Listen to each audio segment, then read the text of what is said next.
Thân chào cả nhà, không nên xem chùa đâu đó. Nhớ đăng ký, like, comment để ủng hộ team nha. Tiểu Thu cảm thấy mình sắp phát điên rồi. Trẻ con la hét. Ghế cọ sát. Tiếng chó sủa. Âm thanh nhạc cụ. Các loại âm thanh liên tục tràn vào tâm trí. Hắn bị tai lại. Không thể ngăn được tiếng ồn. Tiếng khoan đó dường như thực sự biến thành vật chất, làm vỡ màng tai của Tiểu Thu. Nửa năm trước, đội tiểu học có một người đàn ông khả nghi.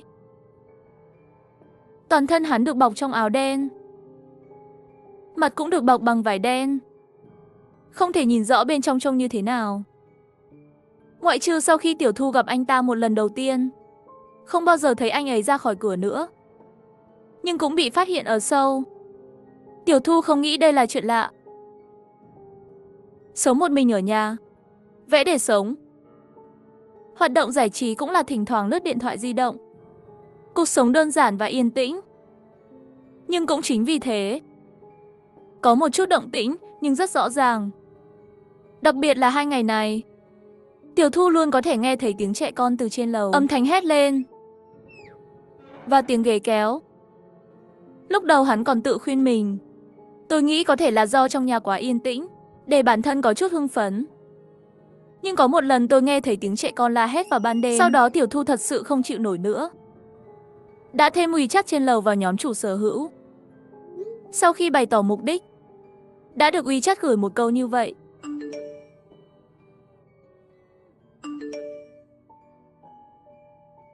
Bởi vì tòa nhà có khả năng xuyên âm, Tiểu Thu biết khi ra ngoài, vẫn đang tự hỏi liệu bạn có thực sự nghi ngờ sai không. Vừa rồi vừa đi lên lầu, tôi nghe thấy tiếng trẻ con hét chói tai bên trong cửa và tiếng đập phá. Người mở cửa đúng như người kia nói, là một phụ nữ trung niên và già, thiếu kiên nhẫn đảm bảo với Tiểu Thu sẽ không bao giờ tạo ra âm thanh nữa. Nhưng khi trở về nhà, tiếng đập và tiếng trẻ con la hét vẫn còn nghe. Thậm chí còn tệ hơn trước. Tiểu Thu vốn nghĩ một bà già nuôi con cũng không dễ dàng. Khoan đã. Vừa mở nhóm chủ sở hữu, tôi thấy hàng xóm ở tầng 2 trong nhóm phàn nàn mình quá ồn. Tiểu Thu tự nhiên không thể chịu được, ngay lập tức giải thích mọi thứ trong nhóm. Nhưng cư dân trên lầu lại không muốn. Trong nhóm chỉ trích Tiểu Thu. Một loạt tin tức khiến Tiểu Thu vô cùng tức giận. Trong nhóm cãi nhau nửa ngày với cư dân trên lầu, nhưng cuối cùng cũng không có kết quả gì. Sau đó, những đứa trẻ trên lầu vẫn tiếp tục la hét, giống như người chết trong nhà vậy, làm Thu kích hoạt tinh thần suy nhược. Trên thực tế, trẻ em vì chưa trưởng thành, khi kích động không biết nên biểu đạt như thế nào. Sử dụng tiếng la hét để trút bỏ cảm xúc là chuyện bình thường. Giao tiếp tốt, mọi người đều có thể hiểu. Nhưng người lớn không những không gánh vác trách nhiệm hướng dẫn đúng, và một thái độ rất tệ, tấn công nạn nhân, vậy thì đúng là có chút không biết xấu hổ. Tiểu Thu đang định thu thập chứng cứ để khiếu nại trên lầu, nhưng lại bị đối phương ác nhân tố cáo trước. Lấy lý do nhà Tiểu Thu có trẻ em cãi nhau chạy trốn làm phiền dân chúng. Nhưng nhà Tiểu Thu sống một mình, cuối cùng tự nhiên là không có. Và ngược lại, Tiểu Thu cũng đã khiếu nại nhiều lần, nhưng đứa trẻ đó vẫn luôn không phân ngày đêm, la hét, đôi khi lên đến vài giờ. Tiểu Thu thật sự không thể chịu đựng được, mua âm thanh cộng hưởng trên mạng, sẵn sàng phản công. Khi lấy chuyển phát nhanh lên lầu, cửa tầng 4 đóng chặt. Cuối cùng có tiếng bước chân xuống lầu. Tiểu Thu một chỗ, đang định mắng, nhưng khi nhìn thấy cảnh tượng kỳ lạ trước mắt, tất cả lời nói đều nuốt lại. Và đứa trẻ đó đã được băng đầy, bao bọc mọi làn da một cách chặt chẽ. Không thể nhìn rõ bên trong trông như thế nào. Một phụ nữ khoảng 30 tuổi, sau đó nắm tay đứa trẻ đầy băng. Hai người không phát ra âm thanh gì, u ám đi ngang qua bên cạnh Tiểu Thu. Nhưng sau đó, cư dân trên lầu đã xóa bạn bè của Tiểu Thu, lặng lẽ trả lại WeChat, nhóm dường như đã chuyển đi rồi. Người dân trong tòa nhà đều nói gia đình đó chắc đã bị trả thù. Một số người nghĩ rằng những người đó đang lạm dụng đứa trẻ này. Ép anh ta hét lên. Dù sao đi nữa, giọng nói của ông già cuối cùng cũng không nghe thấy nữa. Sau đó, có một số tiếng động khác trong tòa nhà này. Đôi khi là chó sủa, đôi khi là cải tạo phòng khách. Ở đây còn có một gia đình mua túi đựng thùng mạnh mẽ trên tường. Một là cách nhau mấy tầng. Vui lòng gõ để thay trống của bạn. Gõ vào đầu mình. Điều kỳ lạ là những tiếng ồn này có một điểm chung. Đó là mỗi khi nó đổ chuông, thời gian sẽ tăng lên. Âm lượng cũng sẽ ngày càng lớn hơn, cho đến một ngày lại đột nhiên biến mất. Nửa năm nay, dường như càng ngày càng yên tĩnh. Đôi khi, trong hành lang sẽ xuất hiện một số mảnh vỡ không đều, trông như da khô. Không biết nó từ đâu tới. Một hôm Tiểu Thu vừa mở cửa, nhìn thấy một đống da chết nằm rải rác trên mặt đất. Mặc dù việc dọn dẹp sẽ sớm đến để dọn dẹp, nhưng Tiểu Thu vẫn cảm thấy trong lòng không khỏe. Chỉ đơn giản là dọn dẹp và khử trùng toàn bộ ngôi nhà một lần nữa. Khi dọn tủ, một cái gì đó bị rơi ra ngoài. Nếu là mua trực tiếp về, âm thanh chưa được tháo dỡ. Vì tò mò, Tiểu Thu làm theo hướng dẫn sử dụng, đã phát một bài hát tiếng ồn đặc biệt để chống trả. Hiệu quả tốt bất ngờ. Cô ấy đang định cất cái loa đi. Sau đó, bài hát bỗng nhiên xuất ra một bài nhạc kinh dị. Nó bắt đầu bằng một tiếng hét đau đớn. Cũng giật mình. Âm thanh rơi xuống đất từ tay. Bên cung cấp vừa vặn dán trên sàn nhà. Có tiếng ồn lớn. Tiểu Thu vội vàng nhấn máy âm thanh, tạm dừng nhạc. Nhưng điều kỳ lạ là nhưng tiếng hét vẫn không thể ngừng vang vọng bên tai, làm cho Tiểu Thu toát mồ hôi lạnh. Nghe kỹ lại, tất cả âm thanh lại biến mất. Ngôi nhà đã trở lại bình yên như xưa. Tiểu Thu vốn tưởng là ảo giác của mình, nhưng sau đó, tiếng hét vẫn không thường xuyên vang lên bên tai. Dù ở nhà hay ngoài trời, không được tha. Và khi tiếng la hét kéo dài hơn, âm lượng cũng ngày càng lớn. Ngay cả khi âm thanh không vang lên, Tiểu Thu cũng bắt đầu nghe ảo giác hết lần này đến lần khác. Chuyện xảy ra trước đó với cô Lâm. Tiểu Thu trong lòng ẩn ẩn có một loại linh cảm không tốt. Nửa đêm Tiểu Thu đang ngủ say, đột nhiên bị một cơn đau dữ dội đánh thức.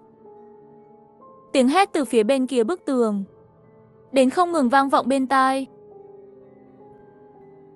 Giọng nói này cộng hưởng với cơ thể hắn, là tất cả các cơ quan nội tạng không ngừng phát ra run rẩy. Tiểu Thu chịu đựng nỗi đau để phát ra âm thanh đó, điều chỉnh âm thanh đến mức tối đa và dán lên tường.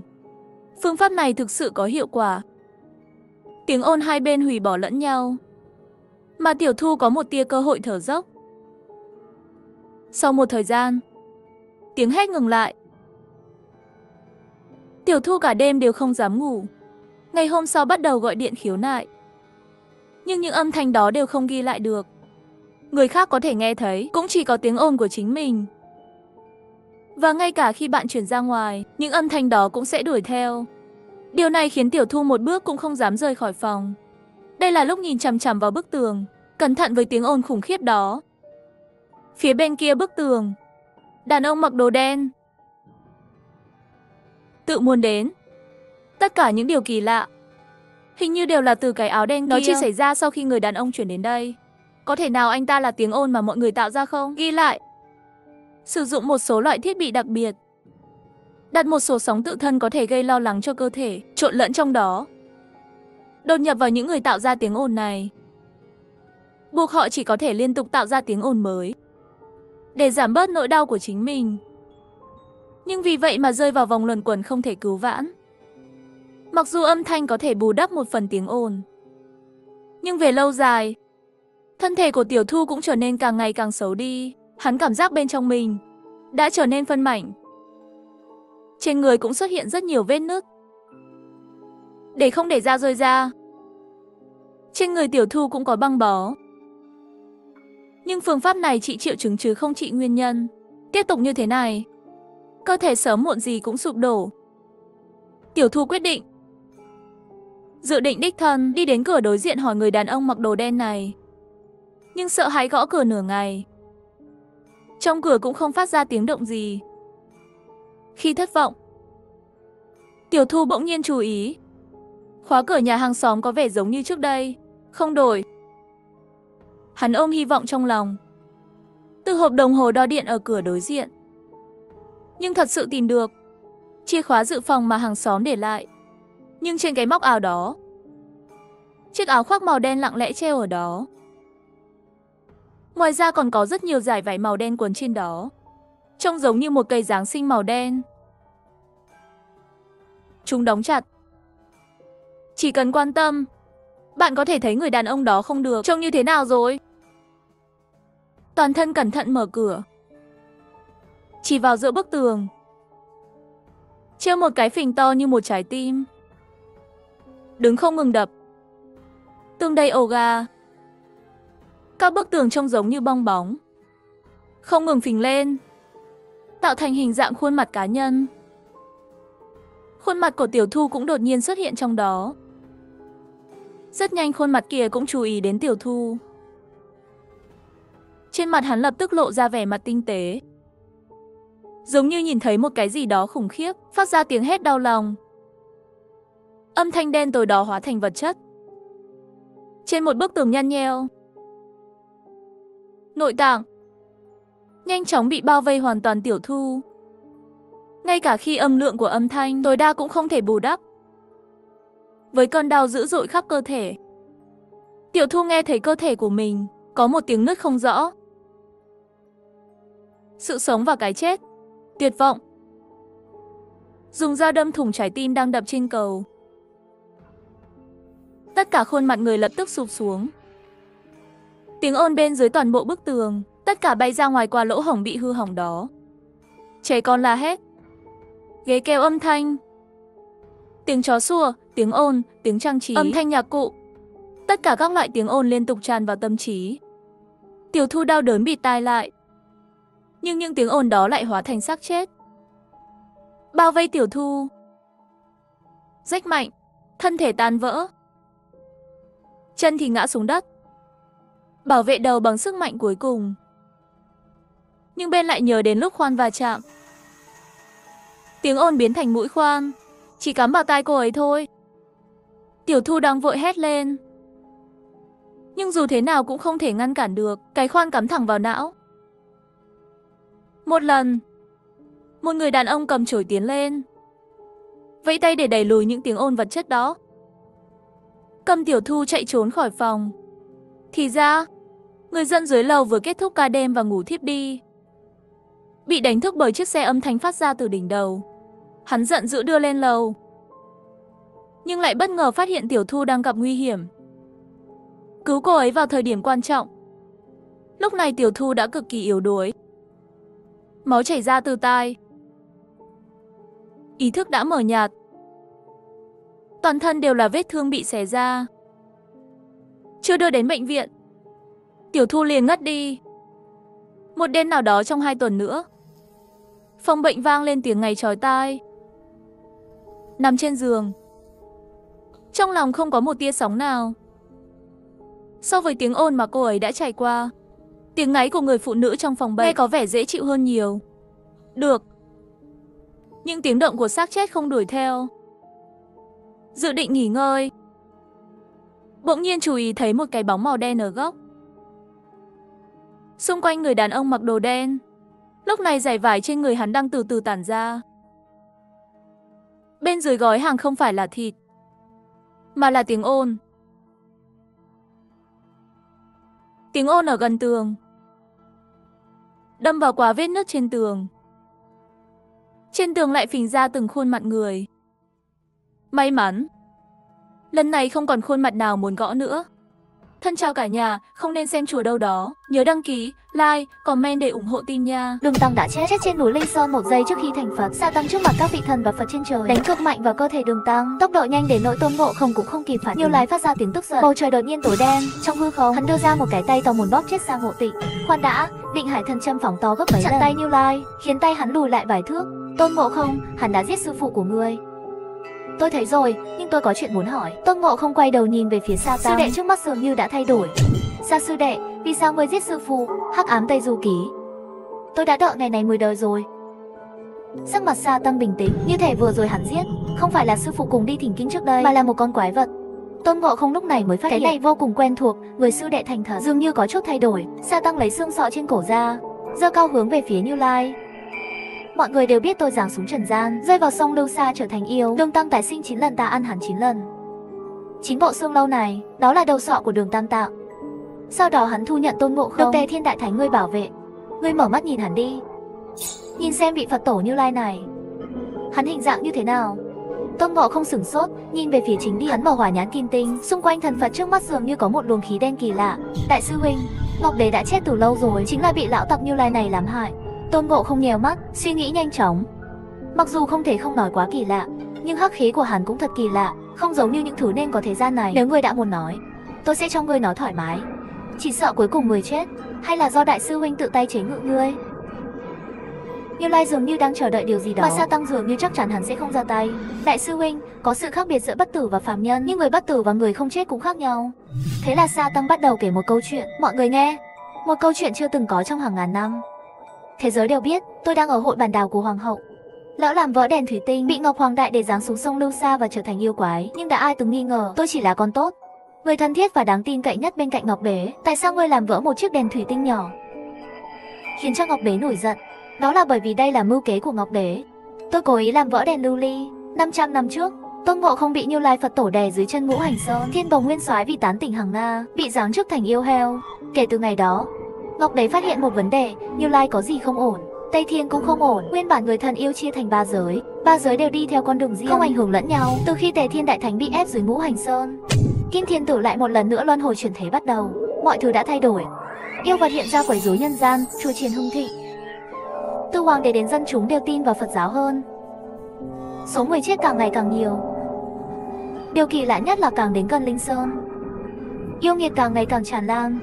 Sư tử lĩnh đầy xác nằm dưới chân Linh Sơn. Ngọc Đế mời Như Lai lên thiên đình, gửi Thiên Lý Nhãn và Thuận Phong Nhĩ đến Tây Thiên để thỉnh bái, nhưng mời Như Lai không đến, trở về cũng chỉ có Thuận Phong Nhĩ. Hắn quỳ xuống dưới chân Ngọc Đế, hấp hối. Tôi và Thiên Lý Nhãn vừa đến chân Linh Sơn, chỉ thấy đầy giày yêu quái dưới kia đốt giết cướp bóc. Chúng tôi lặng lẽ theo dõi, nhìn thấy quái vật dùng hóa chân thân, hóa ra lại là đệ tử Phật môn. Hai anh em tôi muốn đòi lại công lý, nhưng tôi đã nhìn thấy một vị La Hán giáng trần. Cuối cùng hắn đã thổi ra một cái gì đó giống như khói đen. Trong cơn tức giận, chúng tôi bị bao vây. Thiên Lý Nhãn liều mạng đưa tôi ra ngoài. Hôm đó Ngọc Đế không nói một lời nào. Ta gặp lại Ngọc Đế, đó là trước hội nghị bàn đào chỉ định cho tôi biết ngày mai ở hội bàn đào, đập vỡ đèn thủy tinh tại cuộc họp, kêu gọi thần binh thiên tướng chinh phục Tây Phương. Ngọc Đế còn đem bí mật này nói cho Vương Mẫu. Đó là một lễ hội bàn đào chưa từng có. Gần như toàn bộ thần tiên trên trời đều đến. Thái thượng lão quân đứng một bên, nói muốn tặng báu. Cái này mở ra, bên trong không phải là một viên kim đan, mà là từng hạt một các kim đan. Nhìn kỹ các kim đan, cũng là một đám sương mù, chỉ là kim đan màu xanh thôi. Ngọc Đế bảo ta đưa lên để xem rõ ràng. Tôi đi xuống và mở toạc đỉnh lò luyện, đột nhiên phát hiện Thái thượng lão quân đang lén cười âm hiểm. Viên đan này thật là kỳ lạ. Ngọc Đế nói đến một nửa, đột nhiên mở to mắt, chỉ thấy trong sương mù viên đan kia phun ra một luồng khí đen. Ngọc Đế lùi lại một bước, sửng sốt tức khắc, cuối cùng nhìn tôi một cái thật sâu. Tôi đứng dậy, làm vó đèn lưu ly bên cạnh gương, nhưng không có tiên nhân nào đứng lên. Họ vẫn uống rượu cho vui, lén nhìn biểu cảm của Ngọc Đế, thỉnh thoảng vui mừng. Một khoảnh khắc, Nguyên Thủy Thiên Tôn, Linh Bảo Thiên Tôn hai vị và Chư Thiên Tam Giới đứng bên cạnh Thái thượng lão quân. Sau đó là vô số tiên gia ngủ thân đứng ở phía sau bọn họ. Họ cúi đầu và nói những ngôn ngữ cổ xưa. Đó không phải là ngôn ngữ của đại đạo. Kim đan bay về trong tay lão quân, hắn thở dài. Đáng tiếc, ta nhìn về phía Ngọc Đế. Ánh mắt của ngài ấy nhấp nháy, nhắm mắt thật sâu. Có lẽ lúc đó hắn đã đoán được kết cục của mình. Ngọc Đế chết rồi. Ôi mẹ ơi! Chư bát giới bị sốc, bắt đầu lầm bầm. Hài cốt của Đường Tam Tạng đang dần bị thu nhỏ, tiếp tục thu nhỏ, cuối cùng biến mất. Sa Tăng chỉ tay hướng về mặt Như Lai hô to, Như Lai, ngươi bảo Quan Âm đi đại đường, tạo cho Hoàng đế Thái Tông một giấc mơ ngàn đời thiên thu. Sau đó, Kim Thiên được tái sinh thành một nhà sư cao đi về hướng Tây. Chư vị thật sự là phổ độ chúng sinh sao? Nếu thật sự muốn phổ độ chúng sinh, sao không tự mình đưa đến đại đường? Sa Tăng lại kể cho mọi người câu chuyện thứ hai. Tôi bị đày xuống sông Lâu Sa trở thành yêu quái da xanh, quái vật tóc đỏ răng vàng. Ban đầu tôi không ăn thịt người, tôi làm nhiệm vụ của thần tiên, mặc dù là yêu, giúp người qua sông. Chuyện thay đổi ngay sau khi Kim Thiền tái sinh thành người lớn. Đường Tam Tạng mặc dù rất thuần khiết, nhưng chính hắn cũng không biết, hắn chỉ là một quân cờ trên con đường học kinh. Thế là Kim Thiền tái sinh 9 lần. Cứ mỗi lần đến sông Lâu Sa này, tôi đã nuốt hắn 9 lần. Nhưng ngay khi tôi sắp bị hận thù nuốt chửng, một âm thanh bí ẩn phát ra từ đáy sông. Phải chờ cơ hội để thoát khỏi trường khí trong lòng. Cơ hội chính là học kinh của Tây Thiên. Sau đó Bồ Tát Quan Âm đã đến đại đường, hãy để Đường Tam Tạng đời thứ 10 phụng mệnh của hoàng đế đi Tây Thiên lấy kinh. Cho một chút, Sa sư đệ, Tôn Ngộ không nghe thấy điều này bắt đầu cảm thấy có gì đó không ổn. Hắn luôn cảm thấy những câu chuyện này không phải Sa sư đệ nói đơn giản như vậy đâu. Phật đạo đã là kẻ thù, ngươi đã ăn sư phụ 9 lần, tại sao Tây Thiên lại để ngươi làm đồ đế? Sa Tăng lắc đầu rồi gật đầu. Đó là vì tôi biết một bí mật. Mỗi khi đêm đến, ba đệ tử của ta kêu đi ăn thịt người, tôi không dám lên tiếng, bởi vì tôi biết họ không phải là đệ tử thật sự của tôi. Tại sao họ chưa ăn thịt tôi? Là vì tôi còn có giá trị. Giá trị của tôi là gì? Đúng rồi, Tây Thiên thỉnh kinh. Ba người đệ tử, từ khi nào chúng nó trở nên khác thường? Khoảng thời gian qua sư tử lính Ngộ không bị ba đại yêu kia ăn, nuốt chửng Ngộ Năng, giết chết Ngộ Tịnh, cuối cùng lại còn muốn bái ta làm thầy. Sư tử xanh kia hóa thành bộ dạng của Sa Ngộ Tịnh, mỗi ngày gánh vác hành lý, làm việc chăm chỉ. Voi trắng là biến thành chư bát giới, cả ngày ăn ngủ ngon nhẹ nhàng. Cuối cùng là Kim Sĩ Đại Bằng, vì pháp lực mạnh mẽ, biến thành Ngộ Không, vui chơi cả ngày, mang theo một cây gậy khắp nơi đánh giết yêu quái. Ta lại mang theo ba đệ tử đi trên con đường tới Tây Thiên thỉnh kinh. Tôi còn nhớ sau khi đi qua sư tử lĩnh có một vị sư, ở đây có một vị hoàng đế thích ăn trái tim của trẻ con. Con nói là phương trượng của hắn nói cho hắn biết bí mật thành tiên, nếu là Ngộ Không thì tốt hơn. Tham vọng đó cũng trở thành thiện căn, nhưng ba con quỷ này rất thích ở đây. Họ nói vị vua này rất giống họ, vì vậy vừa đi ra không lâu họ dừng lại, thường xuyên uống rượu và vui đùa với vị vua đó. Nhìn họ như thế này, tôi đau lòng nhưng không thể can ngăn. Sau tất cả, tôi chỉ là người phàm xác thịt, làm thế nào để chiến đấu với ba người họ? Tôi luôn nghĩ về Ngộ Không, nhớ đến Ngộ Năng, nhớ đến Ngộ Tịnh. Ngộ Không tuy nghịch ngợm, nhưng tính khí bình tĩnh mạnh mẽ. Tôi nhớ hắn từng nói với tôi không muốn làm gì cả, đưa bạn đến Tây Thiên. Nhiệm vụ của tôi đã hoàn thành, đến lúc đó tôi sẽ trở về Hoa của Xương của tôi, làm vua khỉ của họ. Bát Giới cũng là cả ngày lẩm bẩm, la hết muốn về Cao Lão Trang. Con nói muốn theo Ngộ Không cùng đi tới Hoa của Sơn. Sư phụ nhìn xem, núi Hoa của Sơn của tôi đẹp nhất là khi hoàng hôn xuống. Nhưng từ khi rời khỏi đó, tôi không còn thấy nữa. Không có hoàng hôn nào đẹp hơn thế. Về phần Ngộ Tịnh, lời nói của hắn ít nhất bình thường chỉ là vui vẻ cười. Bát Giới luôn thích tìm lý do để bắt nạt hắn, trước khi có thể đã không thể quay lại. Ba đệ tử của ta cũng không còn nữa, khi tôi khóc một mình. Cái kia vốn là yêu quái quốc trượng lại tìm được ta. Lão hòa thượng thúi, ta thấy được ba đệ tử của ngươi là bị ma quỷ hóa hình. Ta vốn là tọa kỵ của Tiên Ông Nam Cực, là tới để ngăn cản ngươi đi Tây Trúc, cướp đồ của ngươi. Bây giờ đệ tử của ngươi đã chết, sao không chạy trốn cùng ta? Chúng ta cùng nhau lên thiên đình, bảo Ngọc Hoàng Đại Đế phái người đến thu phục bọn họ. Tôi mừng quá, lập tức đồng ý ngay. Đêm hôm đó, quốc trượng hóa thành con nai trắng cong ta chúng lên ta cùng nhau bước lên mặt trăng, lên trời. Chẳng bao lâu tôi đã nhìn thấy cánh cổng hùng vĩ. Ta nghĩ đó chính là Nam Thiên Môn mà Ngộ Không nói. Nhưng lúc này, con nai trắng tôi ngồi xuống đột nhiên quay người lại, biến thành một con chim mưng cánh vàng. Ánh mắt hắn lạnh lùng nhìn tôi. Ngươi muốn chạy trốn? Hắn bắt tôi về nhà lao và nhốt tôi lại. Nửa đêm, ta nghe thấy tiếng của ba tên đó. Chúng định giết tôi, lại tìm một đường tăng thay ta đi Tây Thiên lấy kinh. Cuối cùng họ vẫn không giết tôi, bởi vì sư tử vàng hắn đã học được một sự thật từ trí nhớ của Ngộ Tịnh. Nếu giết tôi, đường tăng đời này sẽ không còn nữa. Sau đó thời gian sẽ khởi động lại, mọi thứ sẽ trở về điểm ban đầu. Bằng cách này họ không thể lấy chân kinh, và chúng tôi lại lên đường. Khi bước ra khỏi cửa thành Tỳ Kheo, tôi nhìn lại, nó đã trở thành một thành phố chết. Nhưng tất cả những gì tôi có thể làm là niệm thầm một câu Anh Di Đà Phật. Tôi lặng lẽ nói với Tiểu Bạch Long, sư phụ xin lỗi, sư huynh chết rồi. Hắn chỉ lặp lại câu nói này. Đồ hèn. Tôi là thằng hèn, một kẻ hèn nhát không thể cứu được đệ tử của mình. Và thế là tôi nhìn thấy một thiếu nữ. Hắn nói muốn ngựa của tôi. Voi trắng nói chỉ cần ở bên anh ta một đêm là anh ta đồng ý. Thế là cô gái đồng ý. Nhưng sau đó voi trắng lại đổi ý. Sư tử và đại bàng còn nói muốn giết cô ta. Bất đắc dĩ cô gái chỉ có thể chạy trốn. Quay lại, chúng tôi lại gặp phải rất nhiều bất ngờ. Nhưng quái vật này không chỉ là bạn bè, không chỉ có kẻ thù. Bạn bè thì ở lại uống rượu và ăn thịt, kẻ thù liền giết lấy xương lột da. 10 năm sau, tôi đã thấy quá nhiều máu trong những năm qua. Nhưng tôi vẫn kiên nhẫn chờ ngày đến Tây Thiên. Tiểu Bạch Long vì không chịu nổi chạy rồi, nửa đường bị Kim Dược Đại Bằng bắt về. Đồ đệ cuối cùng cũng bị làm bữa tối. Trước khi chết, anh ta nhìn tôi. Hai con mắt giống như đang nói ta kẻ hèn nhát. Cuối cùng tôi cũng đến được Tây Thiên. Ban đầu tôi nghĩ mọi thứ cuối cùng cũng phải hạ màn. Nhưng ở đây có vẻ khác với những gì tôi tưởng tượng. Nơi này hẳn là Phật quang vạn trượng.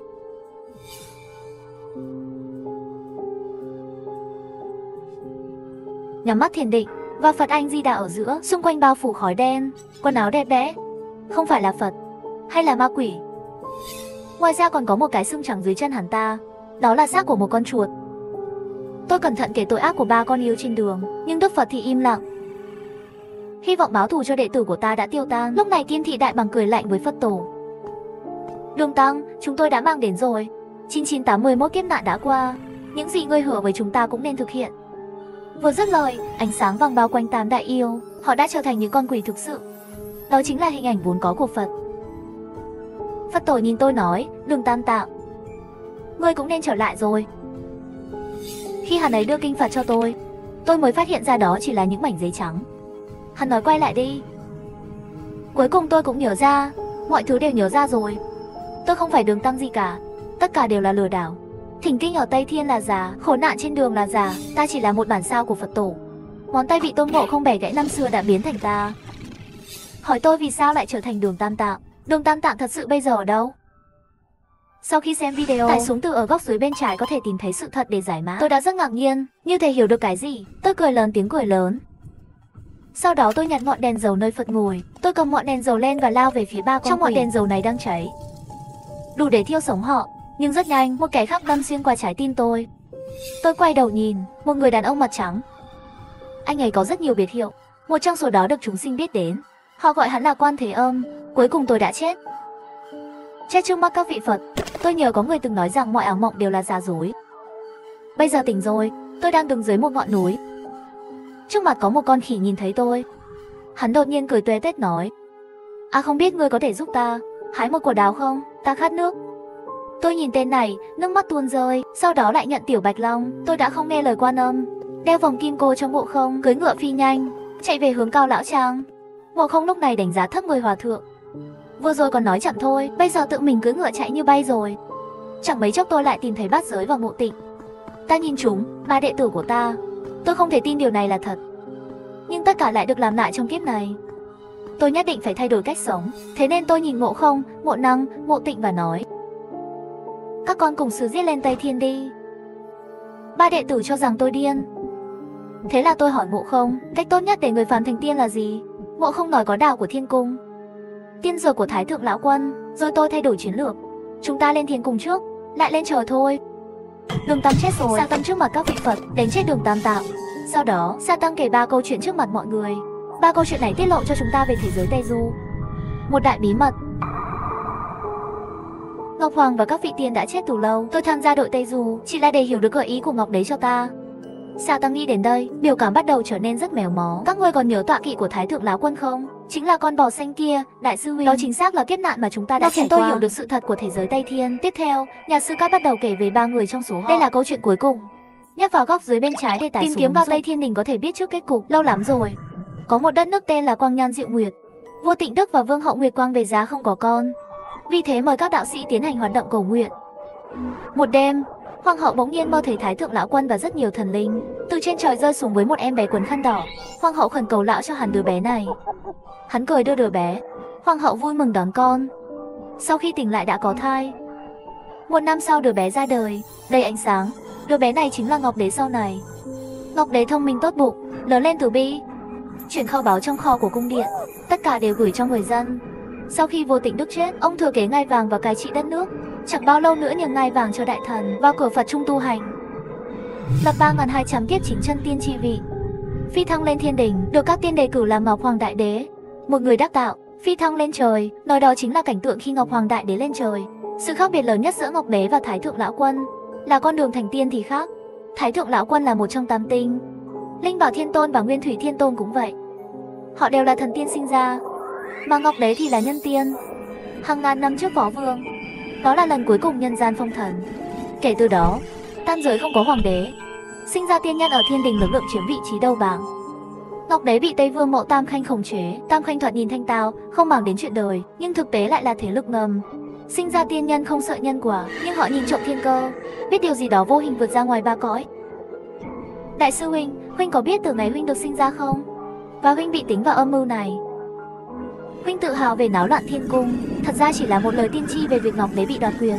500 năm dưới Ngũ Hành Sơn cũng đã là định mệnh rồi, lại không thể trốn thoát, và tất cả mọi thứ từ Phật tổ, lời nói dối đó bắt đầu. Tôn Ngộ không vẫy tay, hắn tự nhiên biết mình bị tính toán. Sự xuất hiện của Lục Nhĩ Như Hầu thật ra đã sớm để cho hắn đối với Linh Sơn tồn tại một tia do dự. Vì vậy, nhân tiên lấy lòng người là muốn sức mạnh, để làm cho chúng mạnh hơn. Cho nên chúng giết Ngọc Đế, muốn thay thế. Chư Bát Giới hiếm khi thông minh phản ứng nhanh như vậy, bởi vì anh ấy đã từng là con người. Nghe được lời nói của Sa Tăng, Tôn Ngộ không luôn cảm giác có gì đó không ổn ở đây. Ngươi ăn đường tăng 9 lần, Như Lai biết ông là gì, tại sao lại buông thả, không quan tâm đến ông? Đó là bởi vì Như Lai muốn tìm ra những vị thần đó. Sa Tăng nhếch khóe miệng, mà vẻ mặt của Như Lai hoàn toàn tối sầm lại. Hắn không giết tôi, đó là bởi vì hắn đang đợi một thời cơ.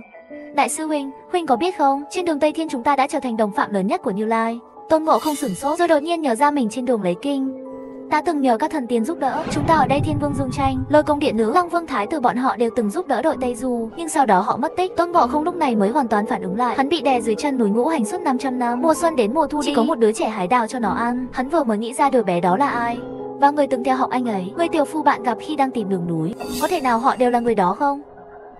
Ta là Tôn Ngộ không, nhưng lại thua một con ma. Sau khi hắn đánh bại tôi, nói đi nói lại câu này với tôi, đừng bao giờ đến Linh Sơn. Đã sai quá nhiều rồi, không thể tiếp tục nữa. Nữ quỷ một tay đè đầu của tôi nói. Hắn không có ngũ quan, giống như một vị Phật già đã tu hành nhiều năm. Tại sao? Còn nữa, ngươi đến từ đâu? Đừng hỏi tôi là ai. Tóm lại, ngày các bạn đến Linh Sơn, lúc 3 sẽ có bị hủy diệt. Lời nói vừa rơi, cảm giác trói buộc trên người tôi biến mất ngay lập tức. Nữ quỷ đã sớm biến mất. Trên đời này có những con ma mạnh mẽ như vậy, tôi cảm thấy rất khó hiểu. Tôi nhanh chóng trở về ngôi đền đổ nát, nhìn sư phụ và hai sư đệ trước mắt, tôi mới yên tâm. Thật kỳ lạ, khi ngủ vào ban đêm, hình như tôi nghe thấy tiếng Phật nói: ăn đường tăng đi, ăn xong sẽ thành Phật. He, tôi không ăn đâu, dù sao cũng sắp thành Phật rồi. Thật sự đang nói chuyện, và nhiều hơn một câu. Tôi tỉnh lại, lắng nghe cẩn thận. Các ngươi nói chuyện nhỏ một chút, đừng đánh thức con khỉ đó. Sợ cái gì, chúng ta là sư phụ của hắn. Ha, con khỉ đó có thể vẫn chưa biết. Tôi đoán con khỉ hiện tại đang nghe chúng ta nói chuyện. Tôi cọ sát một chút và đứng dậy. Câu nói cuối cùng nghe thật kinh khủng. Ai? Tôi hét lên. Đối diện theo đường chéo, Sa sư đệ đang mở mắt, nhìn chằm chằm vào tôi. Tiếng nói chuyện ở Sa sư đệ. Tôi đang bận đi bộ đến gần Sa Tăng. Hắn mở to mắt đổ mồ hôi. Tôi nhìn về phía chuỗi xương trên ngực hắn. Sư đệ Sa nói rồi, hắn ăn qua sư phụ khi vượt sông đời, mang theo dây xích đầu lâu là để trục tội. Nhưng chuyện thật sự là như vậy sao? Tôi chợt nhớ đến cuộc trò chuyện vừa rồi, chẳng lẽ là 9 cái này bộ xương lâu đang nói chuyện? Sa sư đệ thật sự rất không ổn. Ngày hôm sau lên đường, tôi cố ý để Bát Giới đi trước, mà ta theo bên cạnh Sa sư đệ cách nó 5 bước. Sư phụ quay đầu nói với ta: Ngộ không, ngươi đi giúp sư phụ tìm nơi nào có nước. Không sao đâu, tôi khát. Nếu tôi đi, vậy sư phụ và Sa sư đệ ở cùng nhau, tôi không yên tâm. Tôi đến sau lưng Bát Giới và tát Bát Giới: mau đi tìm nước cho sư phụ. Bát Giới bơ phờ rời đi, nhưng 1 giờ trôi qua, Bát Giới lại chậm trễ không trở về. Bình thường Bát Giới sẽ không đi lâu như vậy, chắc là không có chuyện gì xảy ra với anh ta chứ. Sau khi lén liếc nhìn Sa sư đệ, tôi quyết định đi tìm cái tên béo này. Trước khi đi, tôi để lại một sợi lông. Nếu có chuyện gì xảy ra ở đây, tôi có thể quay lại trước. Tôi dùng cân cẩu vân đuổi theo hướng Bát Giới rời đi. Bay được một lúc, trong một dòng sông trong vắt, tôi tìm thấy 7 cô gái xinh đẹp. Họ đang tạt nước vào nhau, và một cơ thể béo phì nằm cách đó không xa.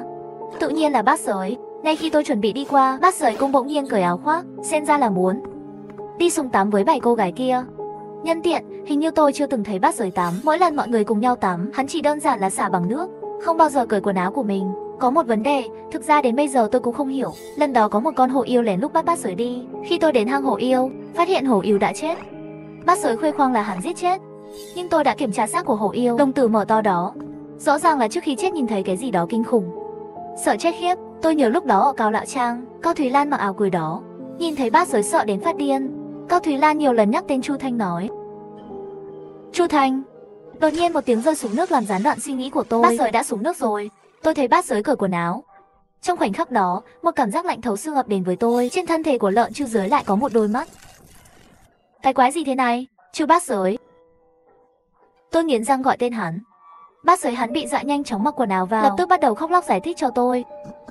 Hắc, đêm đầu tiên tôi sinh ra, có một con quái vật trong chuồng lợn của tôi. Hắn mặc dù là hình người nhưng rất thâm hiểm. Sau khi con quái vật giết tất cả heo con, cơ thể tôi có thêm đôi mắt này. Lý do tôi giấu chuyện này là sợ các ngươi sau khi biết sẽ dùng ánh mắt khác thường nhìn ta. Tôi nghi ngờ tất cả những gì bác giới nói, nhưng tôi không nói với ai về chuyện này, bởi vì tôi cũng có bí mật. Dưới núi đá tôi thở hổn hển. Vừa rồi tôi đã trải qua một cuộc chiến lớn, 3 con quỷ và 40.000 con quỷ nhỏ. Một nơi này được bao phủ bởi xương và thịt thối, sắp đến Linh Sơn rồi. Nghĩ đến chuyện này lại có thể xảy ra ở đây.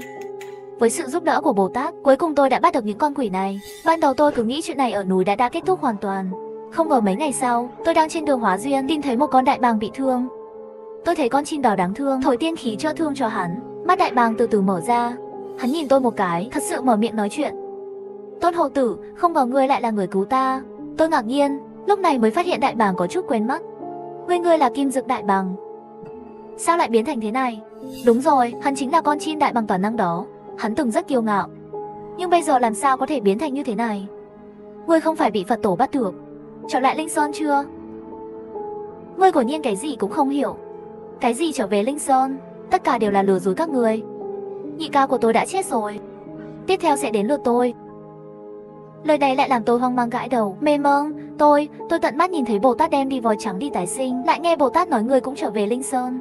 Không đợi tôi nói xong, đại bàng ngắt lời tôi. Bồ Tát nói dối ngươi, tất cả chỉ là âm mưu. Nước ở Linh Sơn rất sâu, tôi chỉ là một yêu nhân, chúng muốn giết tôi. Con khỉ thúi, ta nói cho người biết, sư phụ ngươi căn bản không phải là cái gì Kim Thiên Tử tái sinh. Thực ra hắn mới là nguồn gốc của mọi tội ác. Dù thế nào thì tôi cũng sẽ chết, nếu hắn không cho ta sống, ta trước tiên vạch trần hắn. Khi thật ra Linh Sơn không phải như người nghĩ. Ở Linh Sơn có một luồng khí đao bay tới. Tôi vừa né tránh, tôi nhận ra rằng khí đao đó không đến vì tôi, mà là đại bàng. Đại bàng nói lời tạm biệt liền bị đao khí đánh ngã, chết ngay lập tức. Tôi quay đầu lại nhìn, người đến không phải người khác, là huynh đệ tốt của tôi, Ngưu Ma Vương. Hồng Hải Nhi. Khi còn nhỏ, Ngưu Ma Vương uống rượu suýt nữa thì bái hắn làm hay là Thiết Phiến công chúa, cau cằn và mắng mỏ, nói anh chỉ biết uống rượu khoe khoang, mang theo con trai không học tốt chút nào. Ngưu Ma Vương còn mang theo 3 phần xây, vẫy tay và nói biến đi, ta là Bình Thiên Đại Thánh Ngưu Ma Vương. Hồng Hải Nhi nhìn bóng lưng của Ngưu Ma Vương, chật chật cứ cảm khái nói, cha thật đẹp trai. Sau đó thì bị Thiết Phiến công chúa dẫn đi rồi. Nhiều năm sau, Đường Tăng và đoàn người đệ tử đến núi lửa. Hồng Hai Tử vỗ tay cười nói, cha, huynh đệ của ngươi Tề Thiên Đại Thánh đến rồi. Ngưu Ma Vương lên mặt nói ta biết rồi. Hồng Hải Nhi liền nhìn thấy cha mình đánh mất thanh sắc, mang theo một cái rìu khổng lồ để chặt con khỉ. Hồng Hải Nhi kinh hãi nói, cha đi làm gì vậy? Ngưu Ma Vương nói ta đã đồng ý với Bồ Tát và Phật tổ, đánh nhau với con khỉ thú đó, để hắn hoàn toàn từ bỏ quá khứ của Tề Thiên Đại Thánh kia. Hồng Hai Tử mặt âm trầm, nhìn cha mình, hình như chưa từng biết hắn. Ngưu Ma Vương vứt tay của Hồng Hải Nhi đi, không quay đầu lại, đi ra khỏi hang trong ánh mắt xa lạ của con trai. Hắn nói Tôn Ngộ Không, năm đó ngươi phá thiên cung hủy Lăng Tiêu, Phật tổ Ngọc Đế tha cho ngươi lại không cần, thay mặt hàng triệu yêu đồ đã khuất đòi công lý. Âm thanh đó ở Hồng Hải Nhi đứng thật xa xôi. Hắn mơ hồ nhớ rõ khi còn nhỏ cha mình từng nói, chết 1 triệu người không là gì cả. Mọi người đều cảm thấy trận chiến đó rất vui. Nếu có một cơ hội nữa, 100.000 vạn yêu nhất định sẽ lại làm loạn thiên cung. Bên ngoài núi lửa có ánh sáng như sấm sét. Đó là cuộc chiến giữa Ngưu Ma Vương và Tôn Ngộ Không. Hồng Hải Tử rơi nước mắt. Thiết Phiến công chúa ở sau lưng yên lặng ôm chặt hắn. Tại sao cha lại biến thành như vậy? Thiết Phiến công chúa không nói chuyện, chỉ dùng nhiều sức hơn, mạnh mẽ ôm Hồng Nhi. Khi Ngưu Ma Vương bị thương nặng trở về hang động, hướng Hồng Hải Tử cười tê tét nói chuyện xong rồi, đừng lo lắng. Hồng Hải Tử nhìn cũng không nhìn Ngưu Ma Vương một cái, lấy thương hỏa diệm và bay ra khỏi hang. Thiết Phiến công chúa đuổi theo phía sau kêu lên hỏi con trai, con làm gì vậy? Giọng Hồng Nhi rất trầm. Hắn nói lão Ngưu là cha tôi sẽ đòi lại công đạo cho ông ta. Ngưu Ma Vương trong hang nghe được lời của Hồng Hải Nhi, cười và rơi nước mắt. Hôm đó trời đầy lửa bên ngoài núi lửa. Hồng Hải Tử một người một thương, tam vị chân họa khởi thảo nguyên. Tôn Ngộ không nhịn cả người đau nhói nói, ngươi tên cái tiểu tử này, không biết tốt xấu. Khi lão Tôn tức giận, ta cũng phải sợ hãi bản thân. Đừng ép ta, coi tôi cười. Một bên phun ra tam vị chân hỏa, trong khi đang hô diệm thương chọc con khỉ nói đây bạn đánh cha tôi. Ai bảo ngươi đánh cha ta? Tôn Ngộ không thở dài, nói trên đời này khó đối phó nhất không phải Ngũ Chỉ Sơn, không phải Nhị Lang Thần, mà là tên gấu con này. Phía sau hơi chấn động Trừ Bát Giới bổ sung nói không phải gấu con, là bò con. Tôn Ngộ không một chân đạp bay Trừ Bát Giới, nói nữa còn không cút đi tìm cô giáo dạy trẻ. Ở đây xem tôi bị bỏng rất thú vị à? Trừ Bát Giới cười nói xem, khi bị nướng thật sự rất thú vị, dường như có một khoảnh khắc im lặng giữa trời và đất. Vâng, dỗ trẻ hư. Gấu con trong miệng Tôn Ngộ không là chính mình, nhưng hắn làm sao mình cũng không hiểu được. Khi nào mình có giáo viên? Cô giáo đó rất xinh đẹp, tay trái cầm bình, tay phải cầm cành liễu, mỉm cười nói đứa bé. Ngươi nên đi đến Nam Hải với ta. Có gió từ phương Nam đến. Mưa đã dập tắt lửa trên người Hồng Nhi. Hồng Nhi hiểu rồi, người này chính là cô giáo của Tôn Ngộ Không. Nam Hải Bồ Tát Quan Thế Âm. Hồng Hai Tử thân thể cầm hỏa diệm thương chỉ. Quan Âm, tôi không muốn đi với bà. Tôi muốn làm anh hùng, ta muốn làm giống như Tề Thiên Đại Thánh, Đại Náo Thiên Cung, để mỗi người có thể tự do lựa chọn cho mình. Quan Âm cười một chút. Trong nháy mắt, hoa sen nở rộ từ dưới Hồng Hải Tử, mấy cái vòng chặt chẽ trên bàn sen kia từng lớp trói buộc, tam bị chân hỏa đều không thể đánh lại. Ngẩn ngơ nhìn đài sen dưới chân mình, cây sen này vốn là do cha người cùng ta trồng. Trong núi lửa, không nơi nào không thể sinh. Quan Âm mỉm cười. Như thể mọi thứ đều trong tầm kiểm soát. Nói đây là ý của cha ngươi không tiếc bị Tôn Ngộ Không làm bị thương, tất cả chỉ để cầu xin một tương lai cho ngươi. Sau này ở Nam Hải làm thiện tài đồng tử, trời đất cũng không ai dám ngăn cản. Hồng Hai Tử sửng đấu tranh tuyệt vọng. Hắn nói tôi không thể. Cha ta là Bình Thiên Đại Thánh, là anh hùng rời núi lấp biển. Ta không muốn làm cái gì thiện tài đồng tử, nhưng không ngờ lại chảy máu khắp người. Hồng Hai Tử, Thiết Phiến công chúa hét lên hu hu, cuối cùng cũng gọi được Hồng Nhi. Hồng Nhi quay đầu trong nước mắt, khóe miệng có máu tươi. Nói cho tôi biết, cha tôi là một anh hùng vô song. Đó không phải là ý của anh ấy, phải không? Thiết Phiến công chúa lau nước mắt nói, con trai, con đừng trên đời này không có anh hùng nào làm loạn trên trời. Người anh hùng sẽ bị ép dưới chân núi Ngũ Chỉ Sơn, người anh hùng sẽ rơi vào núi lửa. Không đủ tiền mua đậu phụ, không đủ tiền ăn đi theo Bồ Tát Quan Âm, có lẽ còn tránh tương lai tồi tệ hơn cả bố cậu. Công đức còn lớn hơn cả Tôn Ngộ Không khi thỉnh kinh thành công. Con hiểu không? Hồng Hai Tử cúi đầu, nói đây đúng là ý của cha tôi. Công chúa không nói nữa. Hồng Hai Tử bỗng nhiên cười, nói vậy được, tôi sẽ đi với Quan Âm. Chỉ là mẹ giúp con hỏi cha con, nếu như ngay từ đầu phải học những thứ đó, tạo làm người là đạo trường tồn vạn thế, tại sao anh ấy lại dạy tôi khi còn nhỏ? Đừng thấy bất bình thì rút dao ra dạy cho ta thà là ngọc vụn, chứ không toàn vẹn như ngói. Hồng Hai Tử chắp hai tay vào nhau. Quan Âm cười rất khinh bỉ. Khi nhiệt độ cao của núi lửa dần dần phai nhạt, mai đến hàng trăm năm sau khi thỉnh kinh Tây Thiên, Tôn Ngộ Không mới đắc đạo thành Phật. Cuối cùng lại vô tình nhìn thấy Ngưu Ma Vương ở bữa tiệc ngắm hoa của Quan Âm ở Nam Hải. Các tiên Phật vui vẻ hòa hợp. Tôn Ngộ Không và Ngưu Ma Vương ngồi trong góc uống rượu. Tôn Ngộ Không nhìn quanh hỏi, tại sao không mời con trai bạn? Ngưu Ma Vương thở dài nói 500 năm này, Hồng Nhi chưa từng nói với tôi một lời nào. Nơi nào tôi xuất hiện, anh ta cũng sẽ trốn tránh tôi. Ngưu Ma Vương lại nói, tôi chỉ hy vọng anh ấy không gây rắc rối nữa. Tôn Ngộ Không gật đầu, trên mặt đột nhiên trở nên vô cảm. Ông nói con trai ông có thể làm thế trong 500 năm. Có phải vì anh ấy muốn điều đó không? Người cha từng là anh hùng. Mỗi lần vua trở về, một lần Ngưu Ma Vương nhìn Quan Âm trước mắt. Một ý tưởng táo bạo đột nhiên xuất hiện trong lòng. Hắn quyết định làm một việc lớn. Trên đời chưa từng có Phật. Sư phụ nói rằng Bồ Tát Quan Âm là đại yêu Nam Hải Đường Huyền Trang, kinh lấy từ tay Thiên Lôi Âm Tự, không thể cứu độ tất cả chúng sinh trên thế giới. Đó chỉ là một âm mưu của bọn quỷ Tây Phương. Khi tôi sinh ra đã là cuối triều đại nhà Nguyên, cha mẹ bị sơn tặc giết chết. Lão hòa thượng ở chùa Hoàng Quân đưa tôi về. Ông ta cho tôi một cái tên, gọi là hiện nay chùa chúng ta thiên hạ nghèo nhất. Chỉ vì chùa chúng tôi không bao giờ nhận tiền hương hỏa. Ta từng nghi hoặc hỏi sư phụ vì sao phải làm như vậy. Sư phụ nói chùa nhận tiền cúng dường. Kinh Huyền Trang phải được coi là kinh điển. Tôi lại hỏi như vậy có gì không tốt sao? Sư phụ chạm vào đầu tôi, khóe miệng nứt lên một tia cười khổ. Kinh đó, ăn thịt người. Ta không thắng được sư phụ. Trong vài năm tới, đền Hoàng Quân vẫn chưa có một ai đến đây. Toàn bộ chùa nghèo chỉ còn lại một cổng núi. Ngay cả tượng Phật Bồ Tát và đầu Phật cũng bị hỏng hết rồi. Nhưng mà ta cùng sư phụ xuống núi mấy lần, cảnh tượng bên ngoài không bằng của chúng ta. Quân tiếp viện của Thẩm Phán đã bị giết, đời người như cây, như cỏ.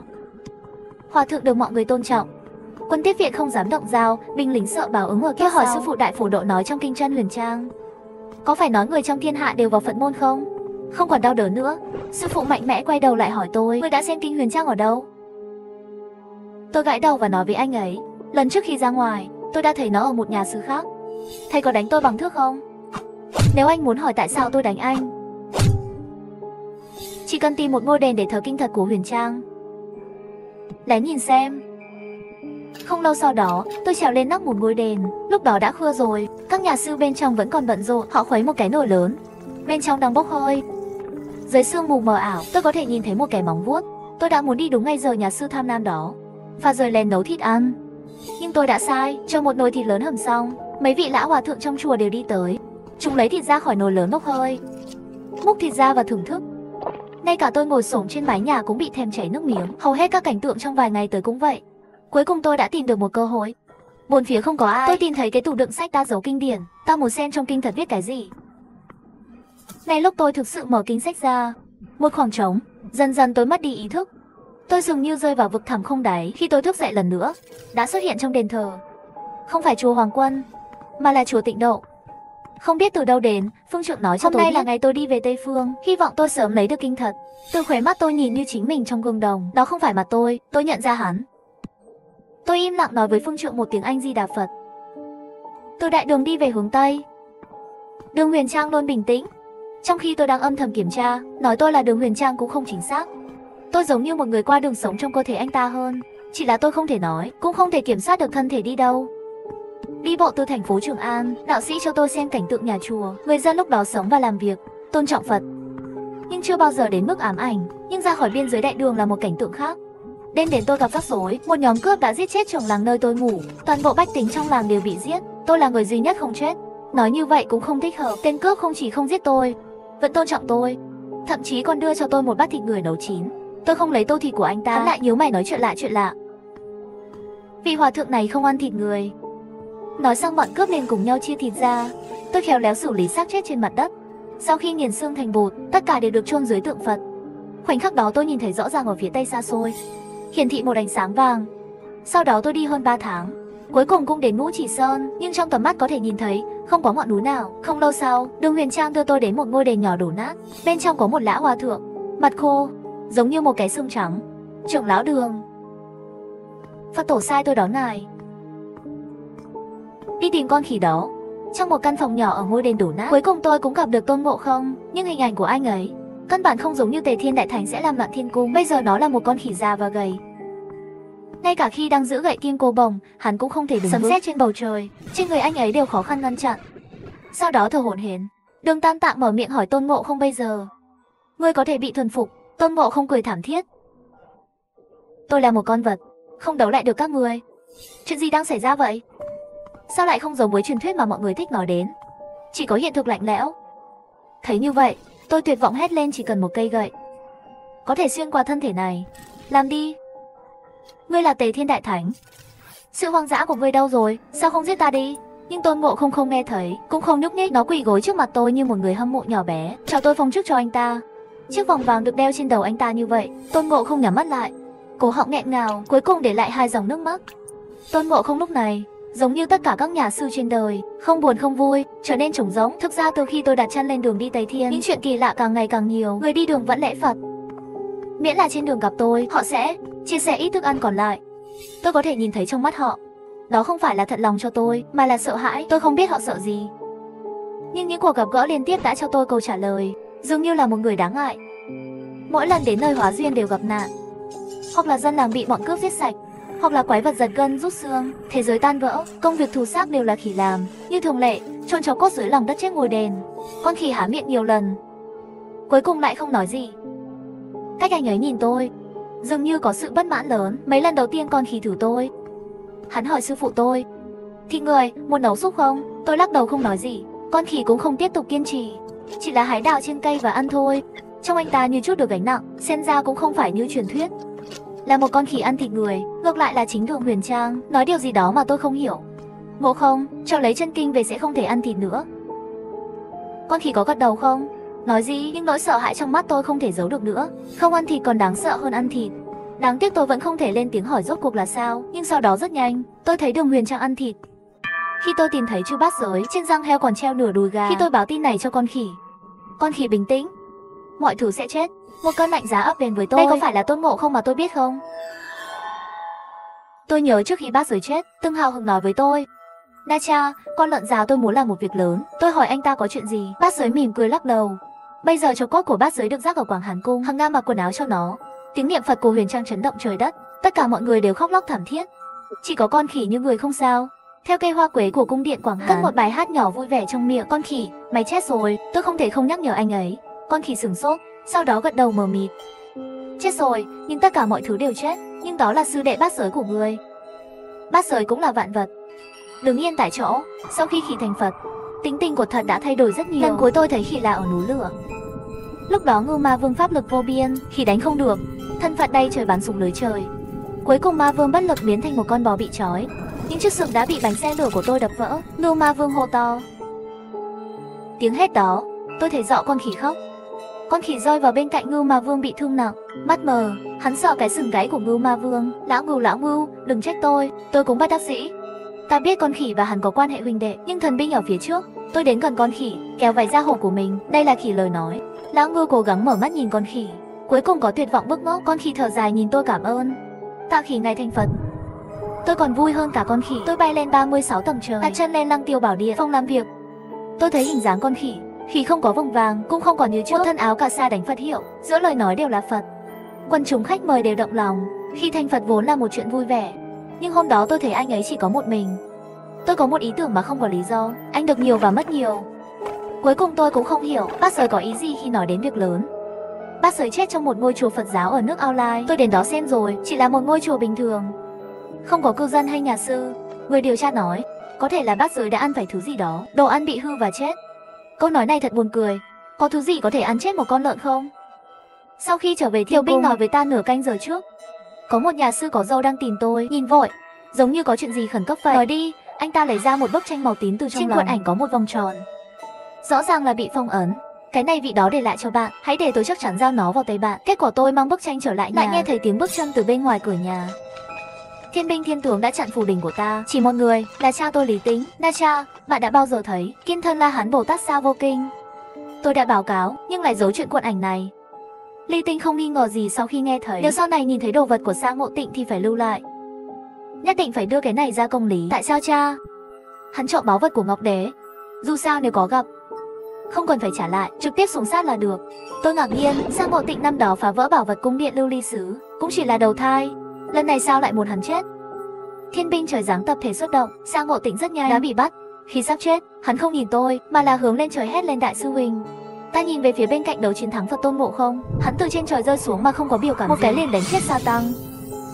Trong 2 ngày trở về phủ địch, tôi cũng lo lắng. Tôi nhìn cuộn ảnh màu tím trên tay, tại sao anh ta lại đưa cái này cho tôi? Tôi có thể giúp gì cho anh ta? Có rất ít ghi chép về Sa Ngộ Tịnh. Trên đường đi về phía tây, dường như chỉ có một hình ảnh. Nhưng tôi bỗng nhiên nghĩ đến Sa Ngộ Tịnh, một tiếng hét khi hắn chết, đại sư huynh.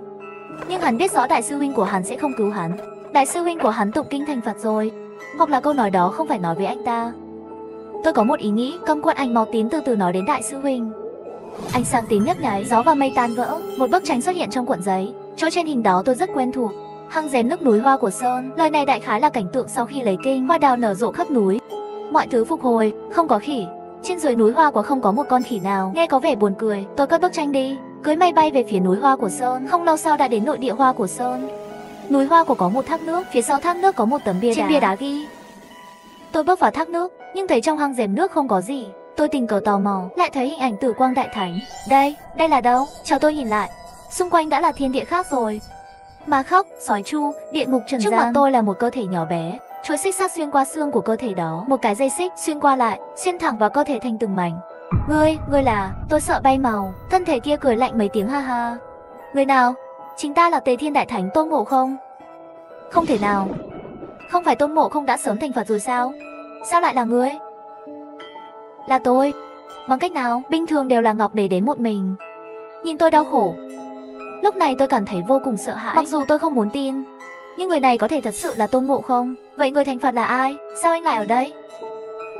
Ha ha ha, tại sao tôi lại ở đây? Khi giận dữ ngược lại, tất cả chỉ là âm mưu của Ngọc Đế. Người thành Phật không phải là tôi, mà là con khỉ 6 tai.